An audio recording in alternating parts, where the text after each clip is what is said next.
In today's video, I wanted to give you an update on what's been going on with the van.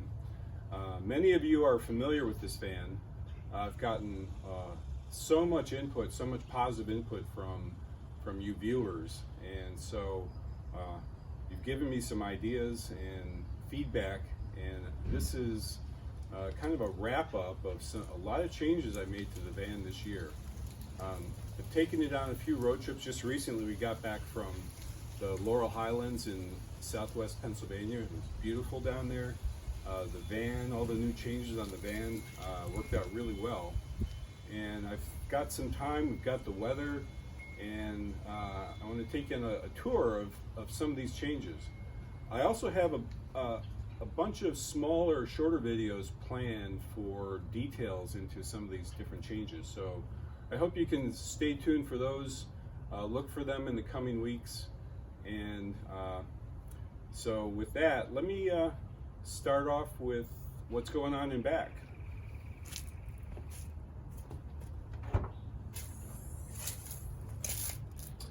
All right, so probably the first change I did, and it was the biggest change, and it's kind of invisible, is I dropped the whole sleeping platform height by almost 3 inches.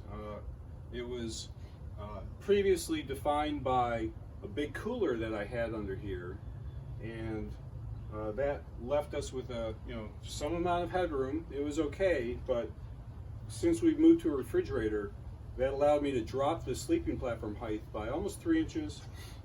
It required disassembling the entire base unit and rebuilding almost all of it, but I think it was worth it because now it's quite comfortable in there. And I've got a separate video that kind of talks about headroom. But what we've got here is the board pops up to here. Decided to build a kitchen module. So this unit pulls out to here, and then I've got an extension here. Underneath here, I've got the butane stove fits right here. Other items are tucked away in here, but let's set this up. You can take this out, move it over to here, and take one of these pop open sinks, drop that into here, like that, and I've got the faucet set up here so that you can set up water here if you want and cook wherever you want. Access to the refrigerator.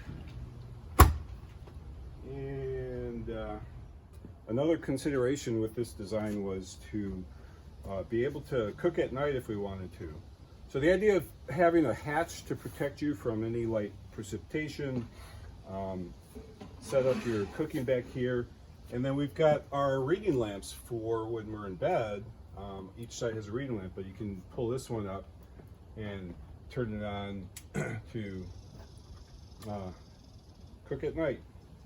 So that's kind of a nice coincidence that we can do that with the same lamp. One of the other things I designed in was a way of releasing this back drawer, so it comes out pretty easily. I'll put it here, which then gives me access to some of the electricals that are down here. Also, you can kind of get an idea of this hose arrangement's a little messy. It takes 2 hands to get it to guide in properly. Can't do that with a phone in one of my hands.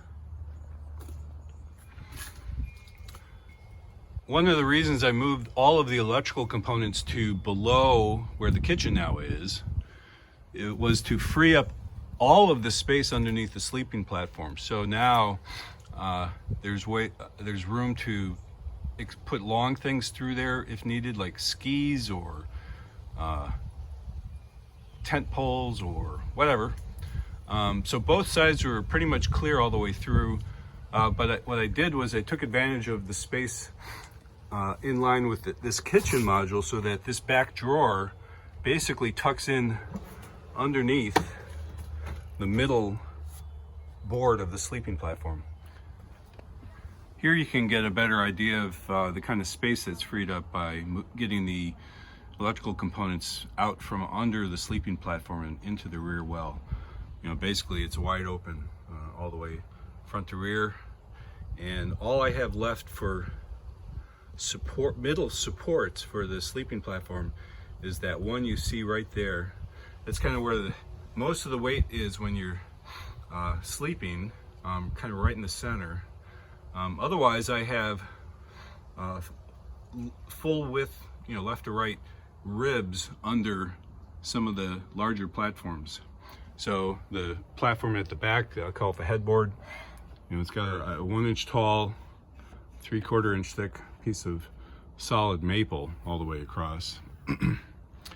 And that supports with very little deflection our shoulder area. And then similar kind of structure down at the footboard.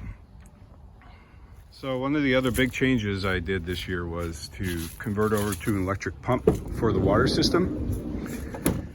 And I've mounted it in place in our vanity so that I can provide water pressure right away to the new faucet up here, and it goes out back to the kitchen module. So quick rundown on this. This is a little foam for isolation on vibration. I'm still working on that, but the pump is mounted on some foam isolation feet right here. It's a small pump, C-Flow, 1.5 gallons per minute, I think, and 35 PSI pressure setting. But the output comes down through here. I split it. So this comes up to this like bathroom faucet. But what I've done is taken the hot and cold sides and bring them around to a T and bring the pressure in so that both supply lines are getting water. That way, when you turn it on, it doesn't matter where it goes.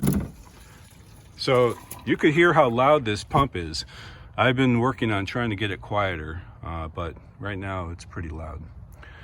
Now the other branch after the T is going through the bottom of this cabinet.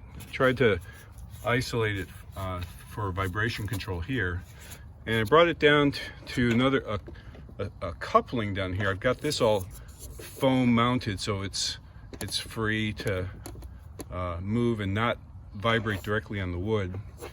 Right here is a quick coupling. This is often used in compressed air systems. So this is a quick coupling. When I take the system out of the van, this from here back stays with this vanity cabinet, and this male fitting that pops out stays with the back base unit. So let's see, let's go take a look at the kitchen area. It's gonna be a little hard to see, but the water line from the pump area is coming along underneath here, and it's secured in place, you know, wraps around. It comes underneath here to an elbow that comes up to a fitting right here. In the space I've got to the left of the fridge, it's got a, you know, feels fairly large. I can fit 1 or 2 grocery bags full of food down here, but I keep at the bottom extension cord for shore power. It's 12 gauge, 50 foot long electrical cord, along with an adapter. So if I'm at an RV site with a 30 amp hookup, I can plug this in and convert this over.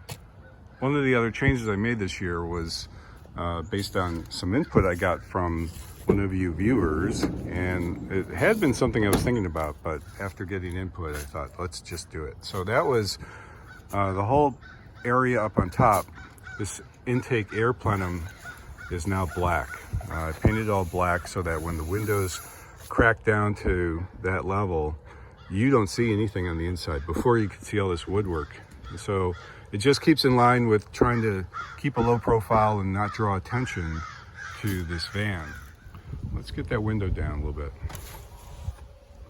So that might be, at night I'll keep it open this much just so air can get to that plenum, but it doesn't really look like much is going on there. It's very difficult to see stuff, especially at night. Before, with the bright woodwork, it was very easy to see in there, but now it's all pretty much darkened. More changes. Let's see, up here on the bulkhead, I added more hooks. So over there above the sink side, there was just one. I thought it would make sense to not crowd that area with stuff hanging if you're using the sink and your head's right there. But it turns out that there's plenty of space there for slim hanging things. So the 3 hooks on that side now match the 3 hooks on this side, and it does help make a big difference. Keeping stuff off the floor is quite nice. So on that same line of thought, oh, there's another new hook over there on the back of that cabinet, and a matching one over on this side. Hooks are good. The new faucet's nice to have. It's makes everything easier. With the hand pump, you know, it takes a bit of time to get the amount of water you need. Now you get more water than you need right away. So we do need to be careful about using too much water. But I mounted the switch right here so that it's really easy to get to, and the light's on to remind us it's on. I can leave it on all the time. The pump only runs when pressure drops when you open a faucet. But if we're not going to use it for a while, I like to just leave it off. When I rebuilt the sleeping platform at the lower level, I took the opportunity to restructure the whole underside. So if you remember anything about my prior structure, there was a 2x4 that ran all the way across with a center support and a bunch of other things going on down here. I removed everything and basically redesigned with the new height in mind, but also trying to open up the space and remove things that weren't necessary. So it's a lot more open now. The original structure of the 2x4s across to 2x4s along each end of it is basically the same. So I know that a number of you have built platforms that were taking these ideas, and I think you had good luck with them. So I think it's still a really sound approach, so I'm not changing any of that. One of the other small details I did in here is on this vanity cabinet door, I finally put in a little finger hold here. So it's a magnetically latched door. It's a strong magnet, but by twisting my fingers, you know, this is routed finger notch now. It's easy to open. I mean, you could just grab it and pull it, but it's easy to just swing it open that way. About the only thing I didn't change on this build is the upper cabinets. The upper structures are still the same. It works so well, I can't even think of things to change on these. The cabinets are more than ample to take all of our clothing. The little cubbies here there's space in here to add stuff, and here is still the area where the ventilation fans are stacked and brings in nice cool air, if there is cool air outside, to distribute all along the vent row along the bottom. The upper crossbars are still useful for storing big flat things like window shades. I do want to get a folding solar panel to be able to set up on a portable basis, and that can go up there. And we still use cords for hanging towels and other stuff to dry. So don't really see a need to change anything up there. Oh, back there, up there, let's see, right there is a dash cam, rear-facing dash cam. So that ties into the front-facing dash cam that I mounted up earlier this year. But yeah, I think the overall concept of the upper cabinets is still working really well for us. And so I don't think we'll be changing that anytime soon. Well, that was kind of a quick tour of the changes to the van this year. I continue to treat it as a laboratory.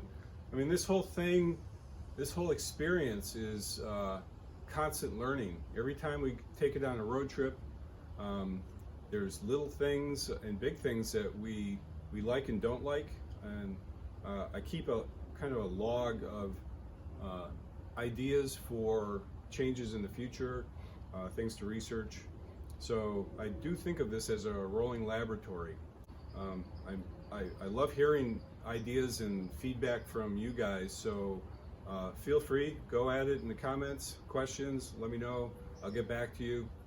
So I hope you enjoyed this video, and we'll see you next time.